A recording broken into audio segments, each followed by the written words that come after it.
Hi, everyone. Dennis Foley from Acoustic Fields. I get a lot of calls and comments and questions through our inbox about noise.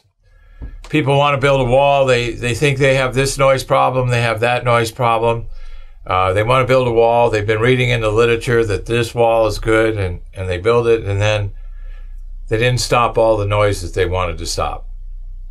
So now we have to take the existing structure and add something to it to compensate for what was missing in the first place. So let's back up a little bit and approach this from a more scientific perspective and not what we read in the literature, and definitely not what one size fits all, like this double wall with 2 sheets of drywall with an airspace. Let me tell you, that's an inefficient use of space and materials. There's much better ways to achieve the same kind of STC levels and even higher.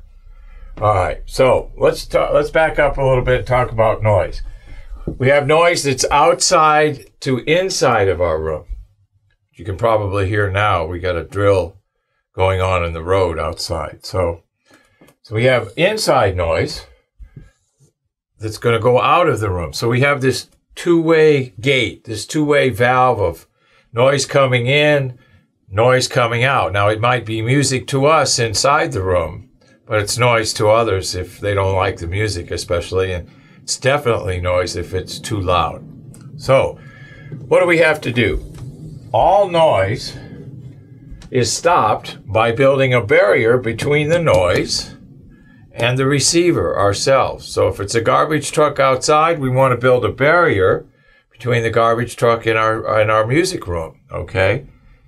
If we're a practicing rock band, we want to build a barrier to stop the noise from leaving out into the other world, so we don't disturb people on the outside. So, and here's the thing people don't do.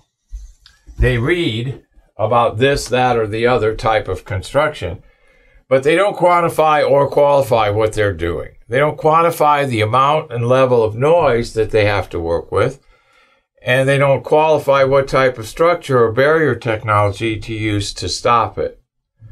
So all noise has frequency and amplitude. Okay, so you have to know what the frequency and the amplitude of the noise that you're trying to solve. You have to know that first before you even start talking about construction methodologies, barriers, materials, and all of that stuff. And definitely before you start talking about that double drywall with airspace, and how about double drywall, green glue, and wasted space? Let's call it that. All right? So anyway, quantify and qualify. How do we do that? Well, there's 2 apps that we can use. We can use some simple tools to help us. And one is the RTA Pro, and I'm going to hold it up for you now so you can see. This is an iPhone app. And then the other is a dB meter.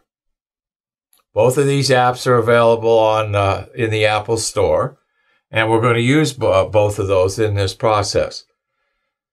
Now, this is not an exact way to do it, but it's an easy way to give you some ideas of what you're up against. And then if the noise management becomes really critical, like laboratory or a test facility and stuff like that, then more appropriate and more accurate ways of measuring. But for most general purposes, this will teach you about noise and its strength, and more importantly, frequency.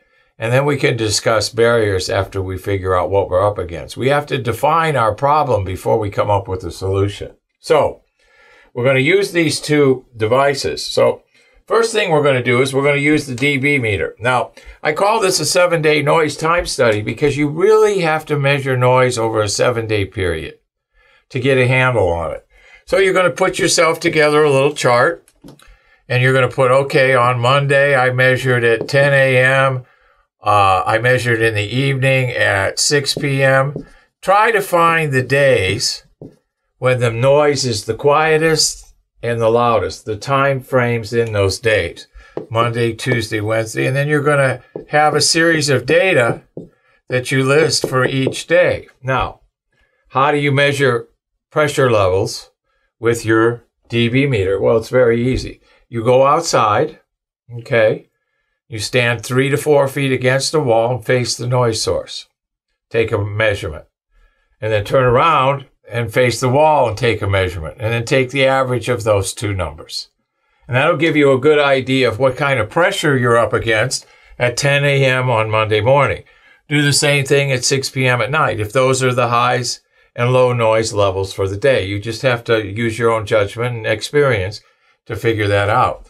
So at the end of the week, we're going to have this sheet that's going to show us times during the day. If you want to put in a third measurement, more the better. More the better. More data, the better. Okay. Then we're going to get some average readings of how much pressure we're up against. Now, if you live next to an airport and you're next to a runway, your pressure levels are probably over 100. That's going to be very different than a guy who lives out in the country who doesn't have any jets landing 400 or 500 feet from his house or apartment. So completely different extremes, completely different measurements, but quantifying and qualifying both are extremely critical, more so with the jet, obviously, but we still need to follow the same procedure. So once we get our 7 days of noise time study, then we're going to try to figure out, all right, what frequencies are causing us the most difficulty within those pressure readings that we've taken. And here's where the RTA Pro comes in. Now, it's a real-time analyzer in real time. So you're going to have to use the graph standing in the same position on the outside, pointing forward and then pointing at the wall. You're going to start to see certain frequencies. You're going to first see a dividing line. You're going to see, oh, well, the frequencies above 300, they're all about the same. There's no particular frequency standing out. Now, the frequencies below 200 or below 100, they're really powerful. They're even stronger than the middle and higher frequencies. So you'll begin to kind of see a dividing line. Let's say, well, everything below 100 cycles is way up, and everything past 100 cycles is more normal. So then that tells us that our barrier needs to focus on those frequencies below 100. Because the barrier that we build for frequencies below 100 is very different than the frequencies we build above 100 cycles.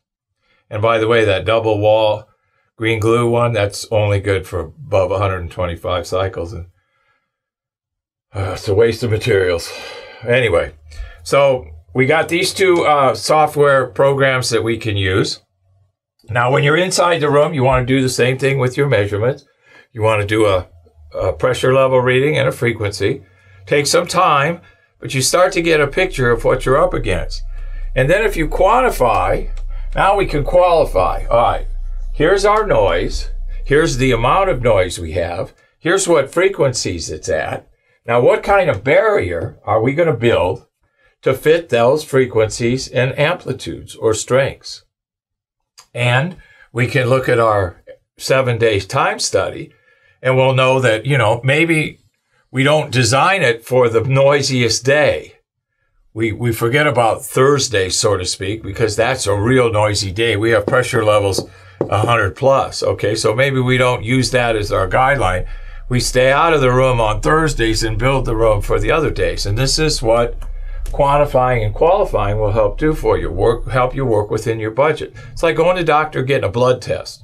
Go to the doctor, get a blood test. He says, well, you need more iron, you need more vitamins or whatever. You need more this, that, or the other, okay? So you need more money to pay me. That's usually what they say. But anyway, so the actual measurements, the quantification qualifies the build methodology, the thickness, and the materials that we use in the barrier. All of this is interrelated. So first we have to identify what the problem is. Then we have to assign the appropriate barrier technology to do that. And like all good projects, we need data. Alrighty? Thank you. I hope you enjoyed our videos today, and if you did, we really would appreciate a thumbs up from you. If you have any questions or comments, you can go to the comment section, or you can go to our website, acousticfields.com, and fill out the contact form. Subscribe to our channel, our YouTube channel. We're now doing 2 videos a week. If you have some ideas for topics, you can submit those to us also. If you're having room issues, we have that free room analysis. You can click on the button below and we'll compare your room to our database of 120 built rooms that we built and actually measured, and I guarantee you your room is in that database. So just click on the button below for the free room analysis. Thank you.